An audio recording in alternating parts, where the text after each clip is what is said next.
watch me.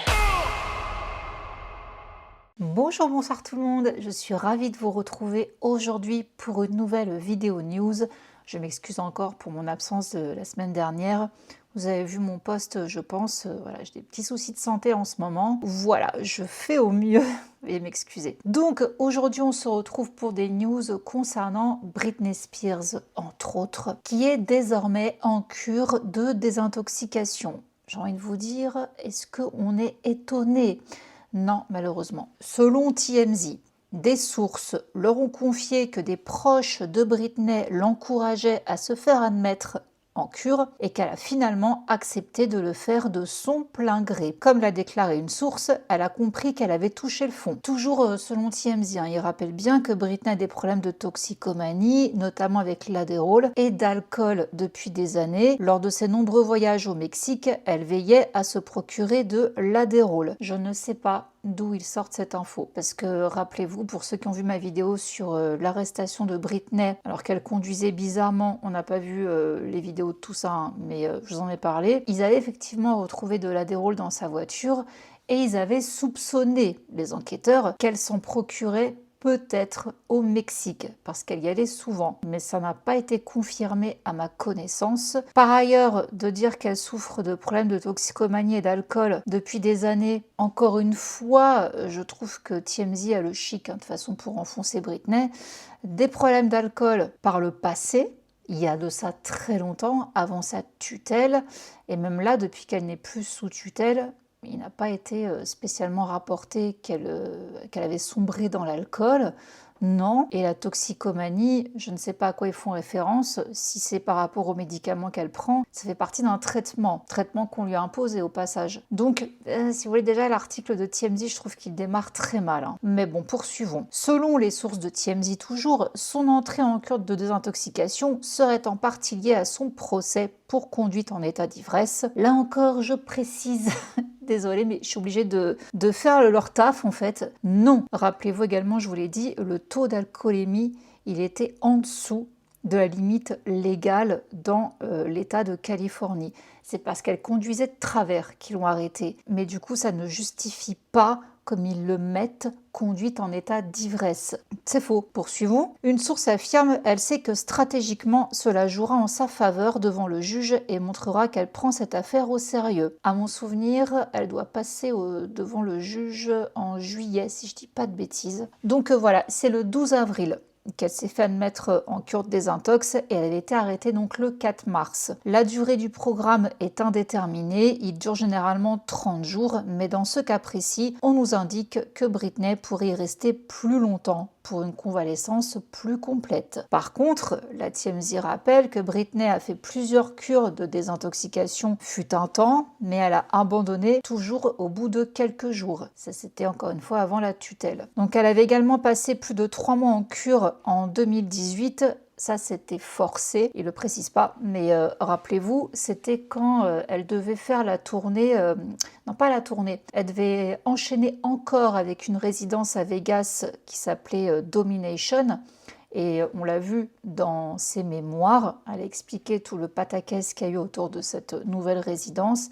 Elle en avait marre, ça faisait déjà plus de 3 ans qu'elle était en résidence à Vegas pour le Piece of Me Show. Là, le Domination s'était encore imposé par tous ceux qui la contrôlaient et elle a été envoyée dans cette cure parce qu'elle n'avait pas voulu effectuer un pas de danse lors d'une chorégraphie. Vous vous souvenez de tout ça? Elle en a aussi parlé au tribunal, mais ça TMZ oublie de le mentionner, où elle a dit qu'elle a été enfermée de force à ce moment-là et qu'elle avait été traumatisée. De toute façon, elle a été traumatisée pendant toutes ces années de tutelle, ces 13 ans de tutelle, qu'elle était enfermée, enfin pas vraiment enfermée du coup, il n'y avait pas de porte en fait, où elle était dans sa chambre, tout le monde la voyait, elle devait se changer à poil devant des gens, des gardes du corps, bref, c'est n'importe quoi tout ce qu'elle a vécu, et ça n'est pas mentionné là. Bizarrement. Bon, donc pour reparler de ses fils, selon une source, Sean Preston, 20 ans, et Jayden James, 19 ans, ont donc grandement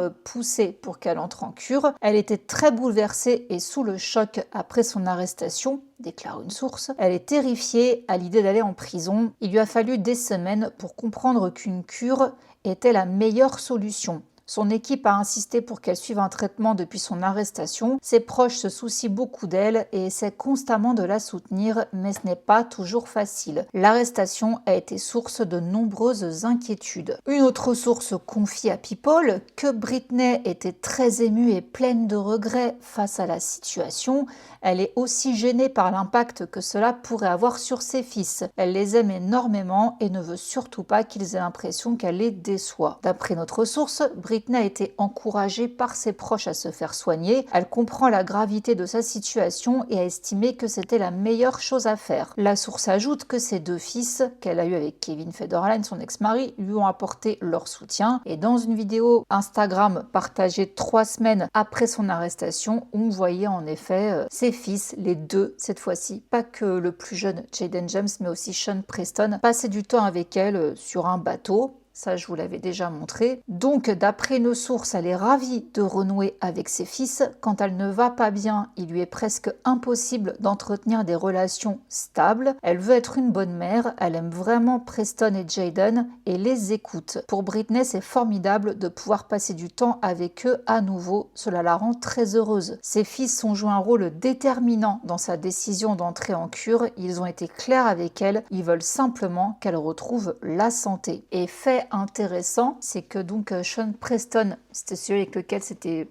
le plus compliqué pour recréer des liens, eh bien il a changé son nom d'utilisateur Instagram au moment où il a revu sa mère. Il a remplacé Federline par Spears. Donc maintenant il s'appelle Sean P. Spears. Alors rien n'indique qu'il ait légalement changé son nom, mais en tout cas, voilà, sur Instagram, il l'a fait. Alors, pour autant, pour certains fans, c'est une bonne chose qu'elle soit rentrée en cure. Sous sa tutelle, un système était en place, sa vie était structurée et plus stable, des personnes l'aidaient à prendre des décisions et veillaient à ce que tout se déroule comme prévu. Depuis qu'elle est indépendante, son quotidien est devenu plus instable, explique une source. Alors ça, on va en reparler après. Il est également mentionné qu'elle avait revu quelques vieux amis avant de rentrer dans cet établissement de soins. Et on a le lundi 13 avril, l'avocat de son cher et tendre ex-mari Kevin Federline, Marc-Vincent Kaplan, qui avait publié une déclaration à TMZ indiquant que Kevin est au courant des informations selon lesquelles elle est entrée en cure. Il est heureux qu'elle se fasse soigner et que cette décision semble être la sienne et non une décision qui lui aurait été imposée. L'essentiel est qu'elle suive et aille au bout du traitement recommandé. Là, donc, je reprends ce qui a été dit plus haut. Sous sa tutelle, un système était en place, sa vie était structurée et plus stable, des personnes l'aidaient à prendre des décisions et veiller à ce que tout se déroule comme prévu. Depuis qu'elle est indépendante, son quotidien est devenu instable. Ça va pas. It's out of control. I think it's too in control. There's no excitement. There's no passion. J'entends très bien, hein, je vous vois arriver d'ici, ceux qui disent que Britney, de toute façon, elle est devenue complètement frappadingue, que c'est n'importe quoi son attitude sur les réseaux. J'entends tout ça. Je ne vais pas dire le contraire, on a des yeux, hein, on voit que ça ne va pas. Mais si vous voulez, pour moi, tout ça, c'est uniquement les conséquences de ces 13 ans de tutelle. On ne peut pas dire que sous la tutelle, elle allait bien, alors que le jour où on a retiré la muselière à Britney et qu'elle s'est enfin exprimée au tribunal, elle a raconté l'horreur qu'elle avait vécue pendant ces 13 années. Les internements forcés, les médicaments forcés, les séances de thérapie qui duraient jusqu'à 8 heures imposées tous les jours. La moindre chose, combien de canettes de coca elle avait le droit de boire, ça rappelez-vous, c'était Iggy Azalea qui en avait parlé quand elles avaient tourné ensemble le clip Pretty Girls, elle l'a vu de ses yeux. Elle a dit mais c'est dingue comment cette femme est contrôlée. Il compte les canettes qu'elle boit. Ça n'est pas une liberté, ça n'est pas une vie de vivre comme ça. Pendant les vacances de Noël, une doctoresse est venue chez moi 4 heures par jour pendant plusieurs jours pour effectuer des tests psychiatriques que j'ai soi-disant ratés. Ils m'ont alors interné à Beverly Hills en disant que cela me coûterait 60 000 $ par mois. J'ai pleuré pendant 1 heure au téléphone avec mon père qui a adoré chaque minute de l'appel. Il adorait le contrôle qu'il avait sur moi, sur ma carrière et ma célébrité. J'y suis allée et j'ai travaillé tous les jours, 10 heures par jour sans repos. Sans cela, je n'aurais pas eu le droit de revoir mes enfants et mon petit ami. En Californie, la seule chose qui s'approche d'un tel traitement est considérée comme du trafic sexuel. Obliger une personne à travailler, la déposséder de tout, carte de crédit, d'identité, d'argent liquide, de téléphone, de passeport, la surveillance 24 heures sur 24, 7 jours sur 7. Ceux qui travaillaient avec moi vivaient avec moi. Mes gardes du corps me regardaient me changer tous les jours et me voyaient nue. Je n'avais pas d'intimité, pas de porte pour fermer ma chambre. Je n'ai jamais pu dire quoi que ce soit sur mon emploi du temps. Je veux être capable de me marier ou d'avoir un bébé. Ce n'est pas le cas avec la tutelle. J'ai un stérilet, donc je ne peux pas tomber enceinte. Je veux enlever ce stérilet et essayer d'avoir un autre bébé, mais cette équipe m'empêche d'aller chez le docteur pour le faire retirer parce qu'ils ne veulent pas que j'ai un enfant. Je suis fatiguée de me sentir seule. Je mérite les mêmes droits que n'importe qui, d'avoir un enfant, une famille, toutes ces choses et bien plus encore. Je mérite d'avoir une vie. Je suis traumatisée. Je veux juste qu'on me rende ma vie. Donc de faire référence là dans cet article, en même temps c'est TMZ, on n'est pas étonné, hein, TMZ ils sont pro-tutelle pour Britney, donc de voir ça, de dire des personnes l'aidaient à prendre des décisions et veiller à ce que tout se déroule comme prévu. Non, des personnes ne l'aidaient pas, les personnes prenaient les décisions à sa place, tout simplement. Elle avait rien à dire. Rappelez-vous, à chaque fois qu'elle voulait prendre une décision, on agitait la carotte de si tu fais ça, tu ne verras pas tes enfants. Ça a toujours été ça. Forcément, maintenant, il n'y a plus de carotte parce que ses fils sont grands. Mais les fils peuvent également lui dire « Maman, tu te reprends en main, sinon on ne te voit plus ». La seule chose qu'on puisse espérer, c'est que ses fils sauront, même s'ils sont encore très jeunes, ils sauront voir un petit peu au-delà de tout ça. Ils arriveront à cerner les requins, même si ça va être très compliqué. J'espère vraiment qu'ils verront ce qui est imposé à leur mère, ce qui est vraiment bon pour elle, et ils arriveront à faire le tri dans tout ça, et à ne pas justement lui tourner le dos parce qu'elle ne se plie pas aux exigences des autres alors que c'est mauvais pour elle. Vous voyez ? Ça va être compliqué. En tous les cas, c'est quand même une bonne chose qu'ils soient revenus. Je sais que certains d'entre vous pensent qu'ils sont revenus pour l'oseille, parce que les pensions s'arrêtent, etc. Je me plais quand même à croire qu'ils reviennent parce que justement maintenant ils sont grands, que peut-être il est temps pour eux de voir les choses de leurs propres yeux, de se forger leur propre avis, d'avoir de vraies discussions avec leur mère et d'essayer vraiment d'avoir son point de vue, en fait, son son de cloche avec plus de maturité dessus pour avoir une lecture différente de celle qu'ils ont pu avoir ou qu'on a pu leur donner quand ils étaient plus jeunes. Voilà, si vous voulez, c'est vraiment tout ce que je souhaite. Maintenant, je pense que Britney est entrée dans cette cure effectivement pour faire plaisir à ses fils. Oui, son comportement sur Instagram, il n'y a rien de sain, mais je pense, sans rentrer dans toutes les théories du complot qu'il y a pu avoir autour de Britney, je pense quand même que l'équipe qui est autour d'elle actuellement, l'équipe qui poste sur Instagram, ou qui du moins l'encourage à poster sur Instagram, je pense que cette équipe-là ne lui veut pas du bien. Voilà, si je dois adhérer à un complot, je pense qu'elle est entourée de personnes, notamment Kate Hudson, qui l'incitent à se faire passer pour une folle publiquement sur les réseaux. C'est ma petite théorie que j'ai depuis quelques temps, voilà, parce que je ne pense pas que Britney gère seule son Instagram. De toute façon, ça avait été démontré que c'était pas elle qui gérait son Instagram. Donc, je crois que c'est toujours pas le cas. Je pense qu'elle doit poster parfois des trucs. Je pense qu'il y a beaucoup de choses aussi qui ne sont pas forcément d'elle. Oui, il y a dans Seul à ce film et tout, ok, ça y a pas de souci.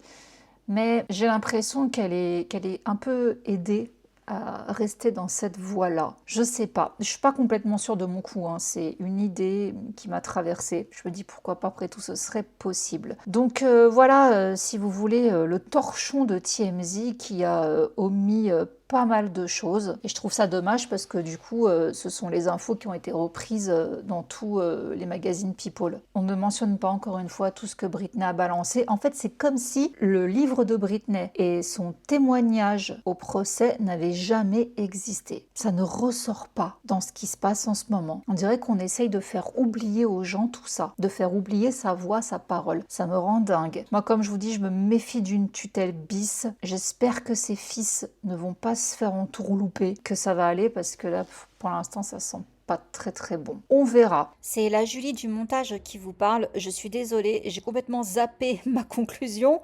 Je voulais dire quand même que Je souligne que Britney a effectivement, à mon sens, besoin de soins. C'est une évidence, hein. Je ne nie pas du tout cela. La seule chose qui me dérange dans toute cette situation, c'est qu'elle est toujours sous le contrôle des personnes qui étaient là pendant sa tutelle. Ceux qui ont mis en place le système de soins pour que la tutelle soit levée, ils sont toujours là. Et personnellement, vu l'historique, je ne leur fais pas confiance. Si on avait la certitude que ces gens-là n'étaient plus dans les parages, que Britney allait d'elle-même choisir son centre de cure, qu'elle allait elle-même vers les médecins qui lui inspirent confiance, qui l'écoutent, qu'elle fasse tout ça à son rythme, là oui, on parlerait d'une vraie thérapie qui lui serait bénéfique. Mais dès lors où elle sera toujours sous le joug de ceux qui l'ont fait prisonnière, en fait, ceux qui l'ont exploitée, ceux qui l'ont forcée, qui ont eu le bras assez long quand même pour imposer leurs directives à des médecins, tant qu'elle sera là-dessous, je n'aurai jamais confiance quand on parlera de cure concernant Britney. Que les choses soient claires.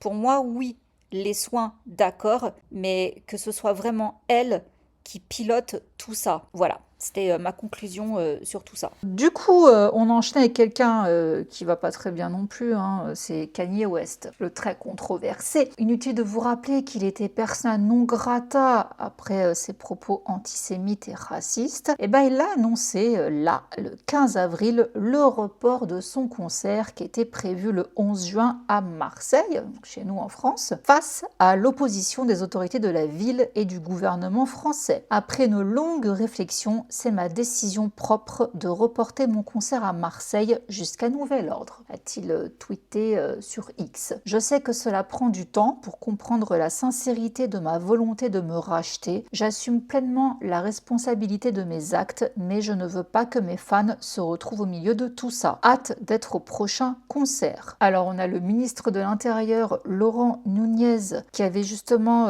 dit être très déterminé à faire interdire la performance de Ye. En effet, quand il avait déjà annoncé sa venue à Marseille, plusieurs personnalités politiques de la ville l'avaient déclaré persona non grata en disant « Je refuse que Marseille soit une vitrine pour ceux qui promeuvent la haine et le décomplexé. Kanye West n'est pas le bienvenu au Vélodrome, notre temple du vivre ensemble et de tous les Marseillais. » Ça, c'était les propos du maire Benoît Payan. Ce report a fait suite à son interdiction d'entrée également au Royaume-Uni au début du mois pour les mêmes raisons. Le ministère de l'Intérieur britannique jugeant que sa présence ne serait pas dans l'intérêt général. Et dans la foulée, les organisateurs de Wireless Festival, dont Kanye West est la tête d'affiche, ont annoncé l'annulation de l'événement qui devait se tenir du 10 au 12 juillet à Londres. C'est foutu. En revanche, les Pays-Bas n'ont pas prévu d'interdire les concerts de Kanye les 6 et 8 juin, arguant qu'un risque potentiel pour l'ordre public ou la sécurité nationale était nécessaire pour interdire à qui que ce soit d'entrer dans le pays, selon le ministère de l'Asile et de la Migration Bart Van Der Brink. Pour lui, on n'en est pas à ce stade, quoi, donc ça va, il peut venir. Bon, quand même, pour rappel, hein, il avait le 8 mai 2025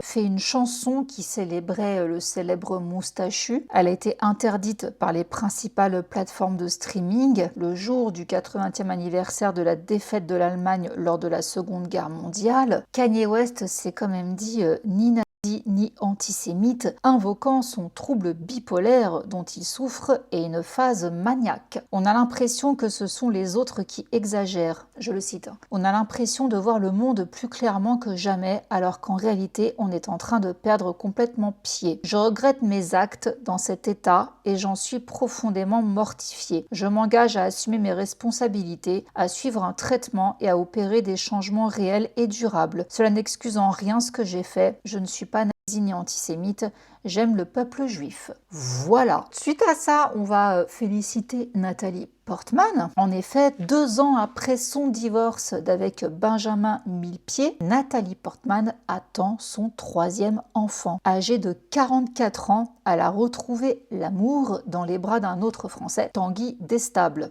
Connu sous le nom de scène de T-Père, j'espère que je prononce bien, je le connais absolument pas. Tanguy Destable s'est illustré pour ses collaborations avec Yael, Calvin Harris, Martin Solveig ou encore David Guetta. Le couple s'était rencontré au début de l'année 2025 par l'intermédiaire d'amis en commun et quelques semaines après, il y avait un magazine qui avait publié un article dévoilant cette relation naissante. Nathalie et Tanguy se voient depuis quelques mois, expliquait une source, avant de préciser qu'ils passent de bons moments ensemble. Et puis un an plus tard, voilà, il y a un petit en route. La nouvelle a été dévoilée le 17 avril. Une source proche du couple explique que Nathalie serait à 5 mois de grossesse et Nathalie s'est dit chanceuse et reconnaissante de ce privilège et ce miracle. Alors les enfants qu'elle a eu avec Benjamin Millepied, il y a Aleph qui est né en 2011, elle a aussi une petite fille Amalia qui est née en 2017 et après sa séparation, elle a continué de vivre à Paris où elle partage la garde de ses enfants avec du coup son ex-mari. De son côté, Tanguy Destable est également père de sa relation avec Louise Bourgoin, de qui il est séparé depuis 2023 après 10 ans de vie commune. Alors moi j'avoue que j'étais complètement passée à côté du fait qu'elle avait rencontré à nouveau quelqu'un.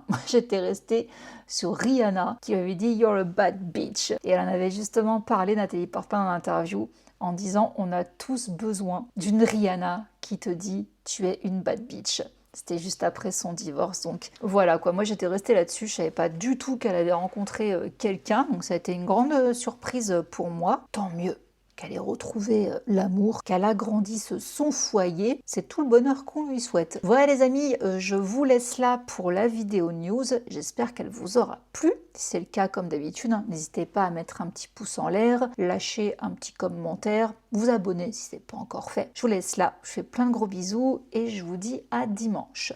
Mouah. Bisous, ciao.